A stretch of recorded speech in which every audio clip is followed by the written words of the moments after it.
Good evening. This is All India Radio. I'm Abhishek Mukhopadhyay and with me is Nishit Kumar with the evening news.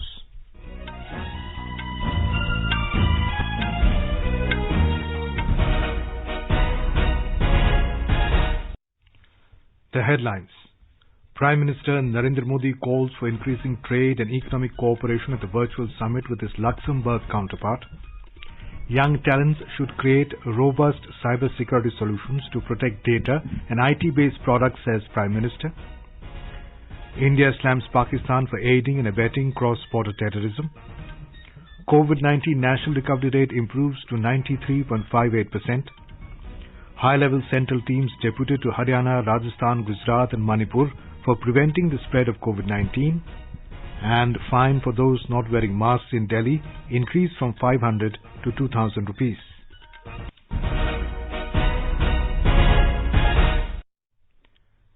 As the nation fights the COVID-19 pandemic, we begin with a message of precaution to stay safe and protected by following these three simple steps. Wear a face mask, maintain 2 gaz ki duri for social distancing, focus on hand and face hygiene. Now the news. Prime Minister Narendra Modi today said there is a lot of potential of increasing economical exchanges between India and Luxembourg. Addressing the India-Luxembourg virtual summit this evening, Mr. Modi said steel, financial technology and digital domain are several sectors where both nations have good cooperation, but there are more possibilities in these sectors. Bharat Luxembourg partnership दोनों देशों के साथ-साथ दोनों क्षेत्रों की recovery के लिए उपयोगी हो सकती है। डेमोक्रेसी, रूल ऑफ लॉ और फ्रीडम जैसे साझा आदर्श हमारे संबंधों और आपसी सहयोग को मजबूती देते हैं। भारत और लग्जमबर्ग के बीच आर्थिक आदान प्रदान बढ़ाने का बहुत पोटेंशियल है। Steel, financial technology, digital domain जैसे क्षेत्रों में हमारे बीच अभी भी अच्छा सहयोग है, किंतु इसे और आगे ले जाने की अपार संभावना है। Mr. Modi congratulated his Luxembourg counterpart Xavier Bettel's skillful leadership in this difficult time of the COVID pandemic. He expressed condolences on behalf of all Indians for the loss of lives in COVID in Luxembourg. He said this is the first standalone summit meeting between India and Luxembourg in the past 2 decades. Speaking on the occasion, the Luxembourg Prime Minister welcomed the agreements in the area of space and finance. He said his country supported and welcomed India's election to UNSC for the term 2021-22. We have good cooperation on bilateral level, but also on multilateral level. We are stronger when we work together. And so you can count on us, and we supported and welcomed India elections to the UN Security Council for the term 21-22, which is also, I think, a very important success. Briefing media virtually this evening, Sandeep Chakrabarti, Joint Secretary, Europe West External Affairs Ministry, said the meeting focused on constructive engagement on the bilateral relationship. It focused on financial sector, fintech, green financing and on-space applications. There was also discussion on deepening business ties between the two countries. Luxembourg is a founding member of the EU. In this context, the two leaders exchanged views on further strengthening India-EU relations, including forward movement on India-EU trade agreements and investment agreements.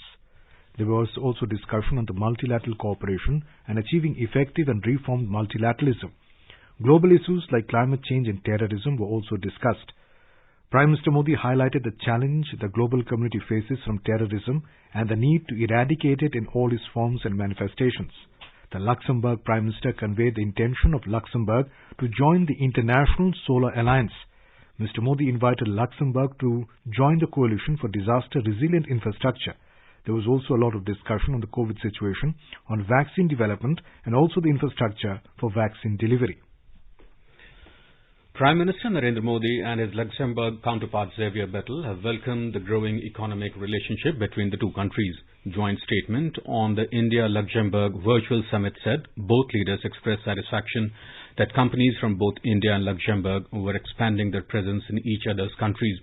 In this context, they agreed to look at new opportunities for business cooperation.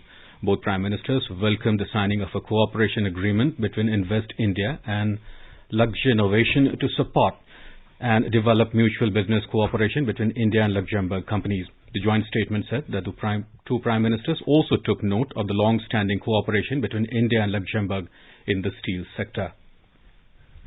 Prime Minister Narendra Modi called upon the young talents to create robust cyber-security solutions to protect our data and IT-based products.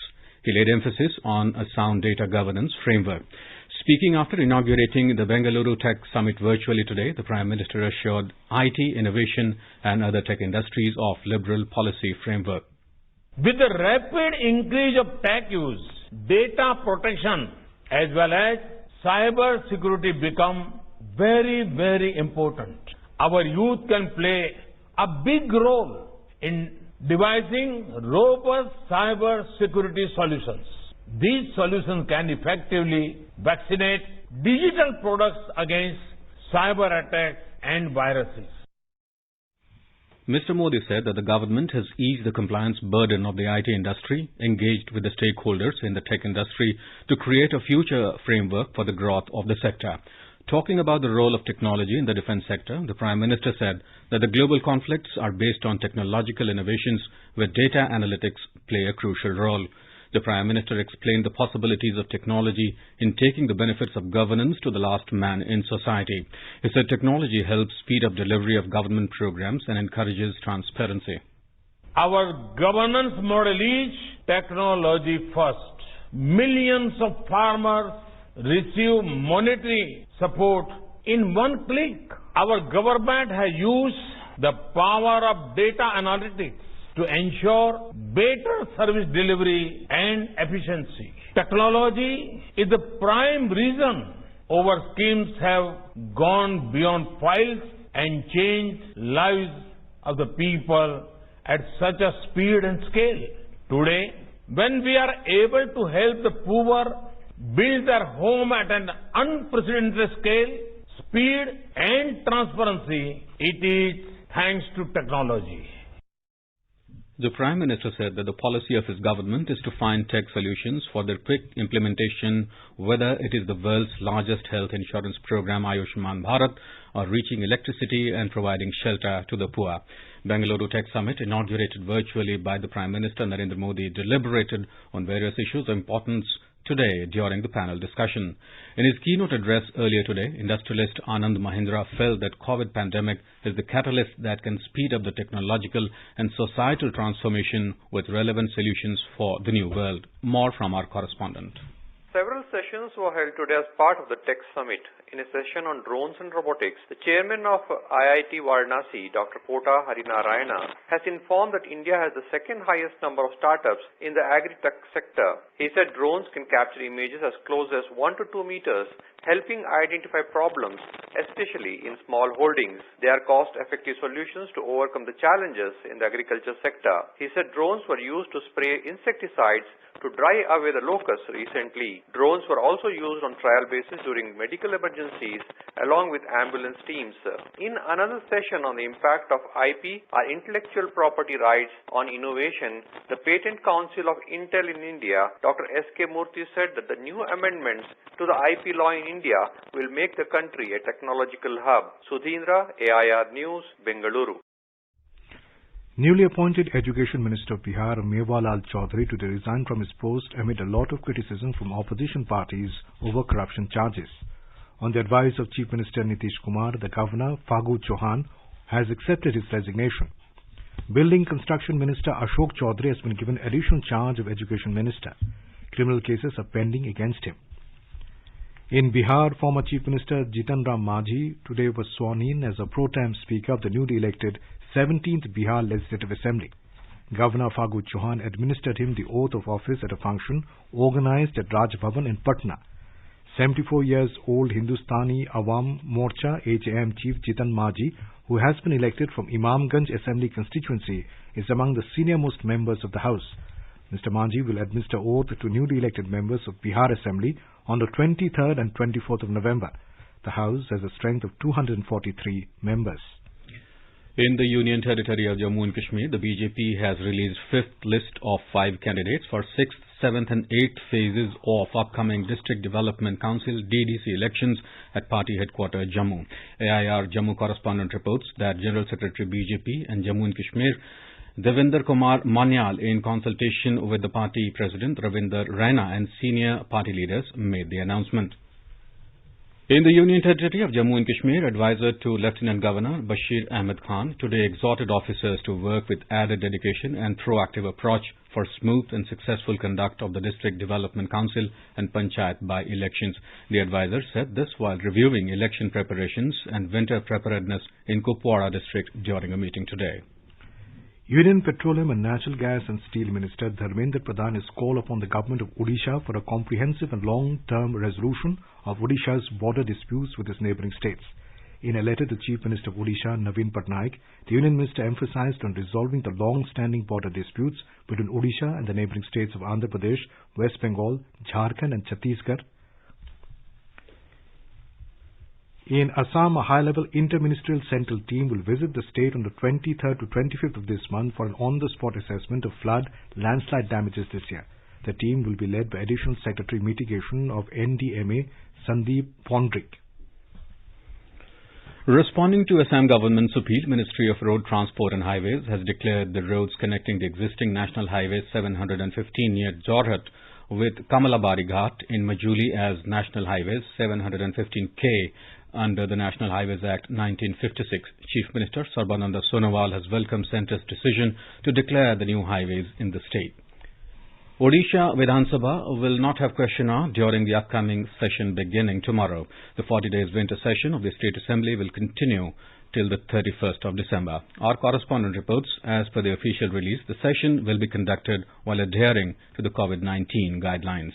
Adequate precautions and preventive measures have been taken to make the session COVID-safe. While MLAs and all the support staff have been screened during the 3 days long testing camp ending today, only those will be allowed inside the assembly who have tested COVID negative. Besides these, the assembly hall and the premises will be sanitized on a daily basis. In addition, the seating arrangements inside the house have been made in keeping with the demands of social distancing. It has also been decided not to distribute any paper except those of very urgent nature inside the house. In yet another significant decision, answers to the on-start question would be sent to the concerned members by post. Senior and elderly members of the House have been given the option to join the proceedings through digital means from different locations. Barring day 1 in the rest of the days, that include Saturdays and Sundays, the seating will be spread over 4.5 hours daily. Girish Chandra Das, AIN News, Bhubaneswar. Ministry of Housing and Urban Affairs, National Capital Region Transport Corporation Limited and the New Development Bank today signed a loan agreement for lending $500 million for the Delhi-Ghaziabad Meerut Regional Rapid Transit System project. The rapid transit system will provide fast, reliable, safe and comfortable public transport system in the National Capital Region.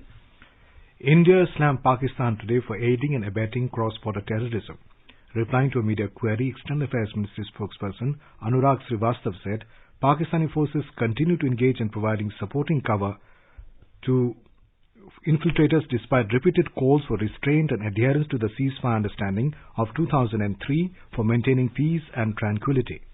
Despite repeated calls for restraint and adherence to the ceasefire understanding of 2003 for maintaining peace and tranquility, Pakistani forces continue to engage in providing supporting cover fire to infiltrators.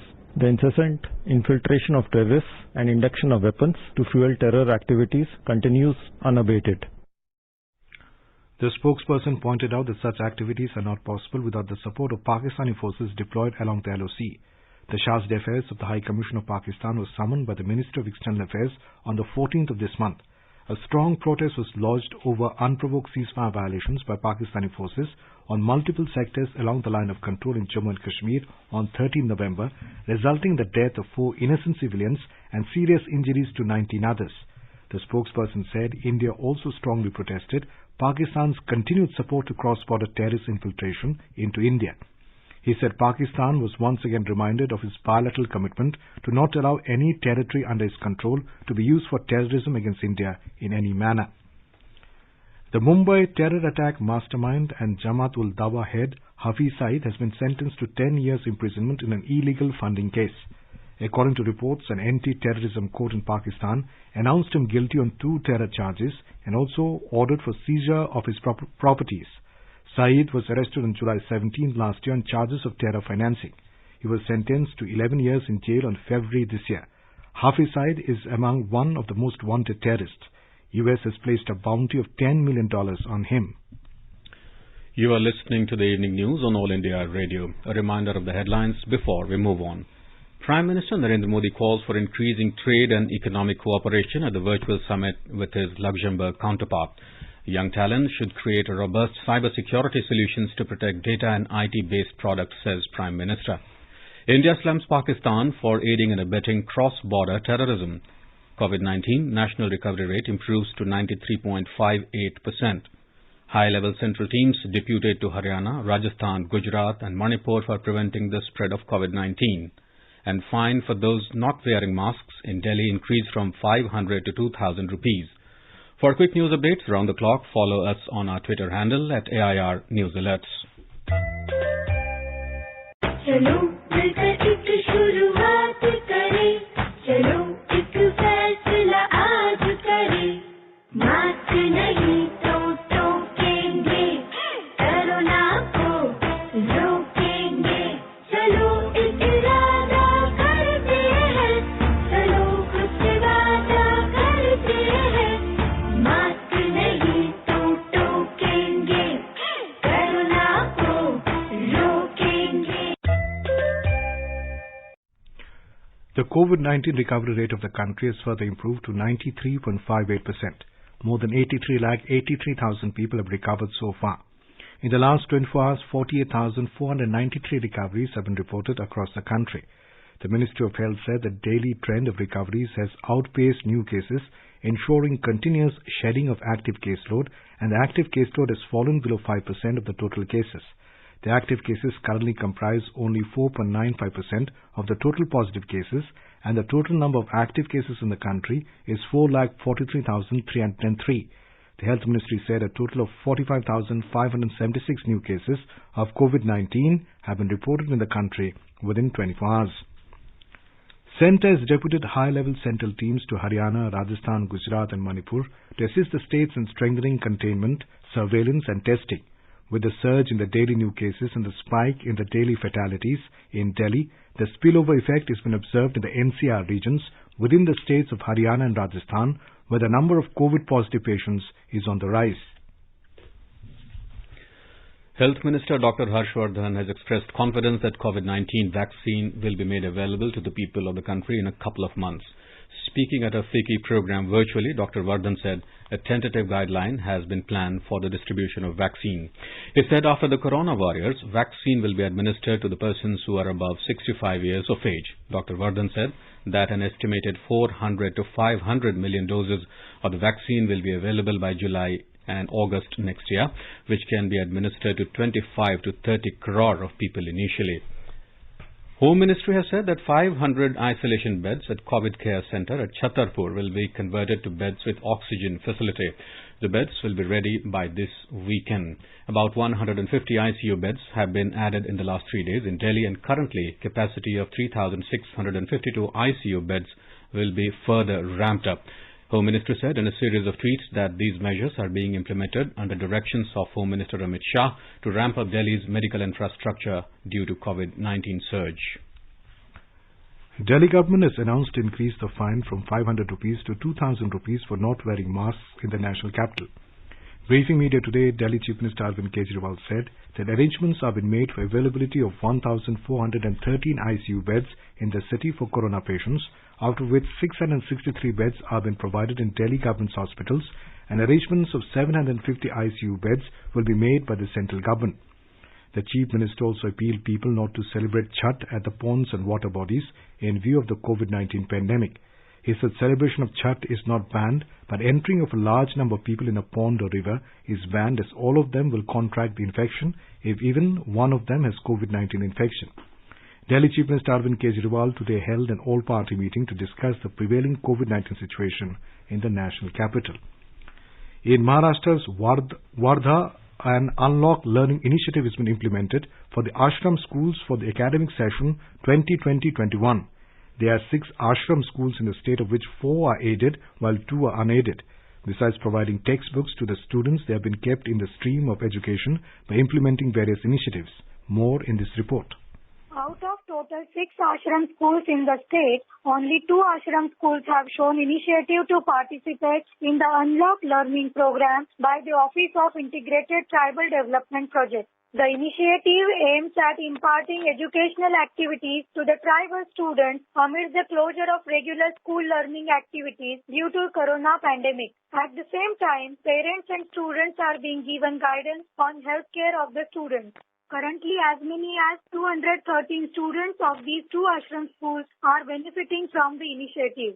14 teachers, 12 housekeepers, and 9 non-teaching staff of these 2 schools are working hard to reach out to these students. 2 help desks have been set up at the school level, and about 66 local resource groups of 56 members are also providing necessary help for the functioning of the initiative. The activities undertaken under this program range from mathematical concept introduction through drawing and clay work, essay competition, geographical general knowledge through map reading, among others. Besides, special emphasis is given to generate awareness on importance of nutrition-based daily balanced diet. With the success of the program, authorities now want to pursue the 4 other aided ashram schools which did not participate in the program earlier. Nivedita, AIR News, Mumbai. Defense Minister Rajnath Singh today unveiled 2 books, The Republican Ethic Volume 3 and Lokatantra Ke Swar, which are collection of selected speeches of President Ramnath Kovind during the 3rd year of his presidency. Information and Broadcasting Minister Prakash Javadekar unveiled the e-book versions of the 2 books. Speaking to the audience, Mr. Javadekar said President Kovind has given many inspiring speeches on various topics. He said this book comprises speeches on the country's efforts to fight COVID-19, where India is faring much better than other countries to bravely defending its borders. तो उसमें सारगर्भित विचार है, उसमें एक देश का आत्मविश्वास झलकता है और मैं मानता हूं कि ऐसी किताबें ये निश्चित रूप से सबको एक तरह से प्रेरणा देती है, संदर्भ देती है, भारत के आशय को स्पष्ट करते हैं। ऐसे में इस तरह का एक नेतृत्व की श्रृंखला भारत को मिली है, इसका हमें सबको गर्व है। Speaking about the book, the Defense Minister said the book contains speeches given by President Kovind from the core of his heart. उनके भाषणों में भगवान बुद्ध की चर्चा होती है, कबीर की चर्चा होती है, महात्मा गांधी की चर्चा होती है, बाबा साहब भीमराव अंबेडकर की, पंडित दीनदयाल जी उपाध्याय की। इन सब लोगों के संबंध में कुछ न कुछ उनकी उक्तियां, कुछ न कुछ उनके कथन, इसका उल्लेख राष्ट्रपति महोदय अपने भाषणों में बराबर करते रहते हैं। समाज के शोषित, दलित, पिछड़े ऐसे जो लोग हैं, उनकी जीवन स्तर को कैसे ऊपर उठाया जाए, इसके बारे में भी समय समय पर उन्होंने चर्चा की है। The book is available on all major e-commerce platforms. Phase 8 of Vande Bharat mission has operated 763 international flights from 24 countries, reaching 21 airports across India. Briefing media this evening, External Affairs Ministry spokesperson Anurag Srivastava said 140,000 people have returned in this phase. Phase 8 of this mission is operational from the 1st of November, and under this phase, as on date, 763 international flights have been operated from 24 countries, reaching 21 airports across India and repatriating an estimated 140,000 persons. This brings the total number of Indians repatriated as of date through different modes of the Vande Bharat mission to 30.9 lakhs. Prime Minister Narendra Modi will inaugurate the virtual 3rd Global Renewable Energy Investment Meeting and Expo Reinvest 2020 on the 26th of this month. The Secretary of State for Business, Energy and Industrial Strategy, UK and President COP26, and the Minister of Energy, Utilities and Climate, Denmark, will attend and speak in the inaugural session. Prime Minister Narendra Modi will be attending the 15th G20 Leaders Summit at the invitation of the King of Saudi Arabia. The summit has been chaired by Saudi Arabia on November 21st and 22nd in a virtual format under the theme Realizing the Opportunities of 21st Century for All. Prime Ministers of India and Bhutan will virtually launch RuPay Card Phase 2 in Bhutan on the 20th of this month. Briefing media this evening, External Affairs Ministry spokesperson Anurag Srivastava said the implementation of Phase 1 of RuPay cards in Bhutan has enabled Indian visitors in Bhutan to access ATMs and points of sale terminals across Bhutan. In Bihar, the ritual of Kharna is observed today in the ongoing folk festival Chhath Puja. After offering prayers to sun god devotees, which are popular as Parbetin, are taking Kharna Prasad of kheer, puri and fruits. After that, they will observe fast without water. Our correspondent reports that the biggest festival of Bihar, the Chhath Puja, mainly consists of fasting, folklore, devotional songs, hymns, together on the banks of rivers and fresh water bodies. In Bihar, the fervor and gaiety of the Chhath Puja is not dampened due to the impact of COVID-19 pandemic. Traditional Chhath Geet and chorus in the several parts of the state turned the ambience in devotional mode. Chhath Ghats on the banks of rivers, water bodies are illuminated with colorful lights, presenting beautiful scenes in different parts of the state. The state government has appealed people to observe COVID-19 protocol to check the spread of pandemic during the festival season. Devotees have been requested to perform Chhath Puja at their home to avoid huge mass gathering on the ghat, to avoid huge congregation at famous sun temples of Aurangabad, Patna, Nalanda and other parts of the state. Chhath Mela and cultural programs have been already cancelled. Dharmendra Kumar Rai, AIR News, Patna. President Ramnath Kovind has sent his greetings to citizens on the eve of Chhath Puja. In his message, the President asked people to resolve to preserve nature and environment and celebrate the festival keeping in mind the spread of COVID-19 pandemic. Union Minister Ravi Shankar Prasad released a My Stamp on Chhath Puja today. My Stamp is one of the unique products being offered by India Post, which has gained its popularity in customized gifting category. Vice President Venkaiah Naidu has called for a nationwide movement for the conservation of water. He participated in a program on water conservation held at the Raj Bhavan in Chennai today. In his address, he said every citizen should become a water warrior in saving every drop of water. Today is World Toilet Day. The day is observed to create awareness about sanitation and encourage people to use toilets. On the occasion, Vice President M. Venkaiah Naidu has said that poor sanitation leads to malnutrition and increases the risk of transmission of diseases. Prime Minister Narendra Modi said that India has strengthened its resolve of toilet for all. In a tweet, Mr. Modi said that the last few years have seen an unparalleled achievement of providing hygienic toilets to crores of Indians. Jal Shakti Minister Shri Gajendra Singh Shekhawat and Minister of State Jal Shakti Ratan Lal Kataria conferred the Swachhata Awards 2020 on the 20 best performing districts for contributing towards ODF sustainability and ODF plus goals on the World Toilet Day today. Housing and Urban Affairs Minister Hardeep Singh Puri has said that Swachh Bharat mission is the most important mission which has improved better hygiene and standards of cleanliness. Speaking at the launch of Safai Mitra Suraksha Challenge on the occasion of World Toilet Day, Mr. Puri said that the mission has succeeded because of the fact that it has become the mission of the people through Jan Andolan.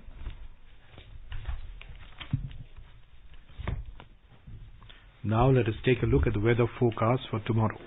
The national capital is likely to experience mist with temperature varying between 9 and 25 degrees Celsius. Mumbai will observe partly cloudy sky and the temperature will vary between 25 and 34 degrees Celsius. Chennai will have partly cloudy sky. The temperature will hover between 25 and 31 degrees Celsius. Kolkata is likely to have partly cloudy sky with possibility of moderate rain or thunderstorm. The city will observe minimum temperature of 22 degrees Celsius and a maximum of 32 degrees Celsius. On to the north in Srinagar, sky will be partly cloudy, becoming generally cloudy towards afternoon or evening or night. The temperature will hover between 0 and 12 degrees Celsius. In Jammu, lower level of temperature will be 10 degrees Celsius, while upper level will be around 26 degrees. The city will have mainly clear sky. In Leh, sky will be partly cloudy, becoming generally cloudy towards afternoon or evening or night. The minimum temperature will be minus 6 degrees Celsius, while the maximum will be around 7 degrees. In Gilgit, the sky will be partly cloudy, becoming generally cloudy towards afternoon or evening or night, with temperature hovering between 1 degree and 14 degrees Celsius. Muzaffarabad is likely to have mainly clear sky, becoming partly cloudy towards afternoon or evening. The temperature will move from 4 to 19 degrees Celsius. And now, before we end the bulletin, the headlines once again. Prime Minister Narendra Modi calls for increasing trade and economic cooperation at the virtual summit with his Luxembourg counterpart. Young talents should create robust cybersecurity solutions to protect data and IT-based products, says Prime Minister. India slams Pakistan for aiding and abetting cross-border terrorism. COVID-19 national recovery rate improves to 93.58%. High-level central teams deputed to Haryana, Rajasthan, Gujarat and Manipur for preventing the spread of COVID-19. And fine for those not wearing masks in Delhi increased from 500 to 2,000 rupees. And for details of these stories and more, log on to our website www.newsonair.com and News on AIR app. And with that, we end the evening news. Good night.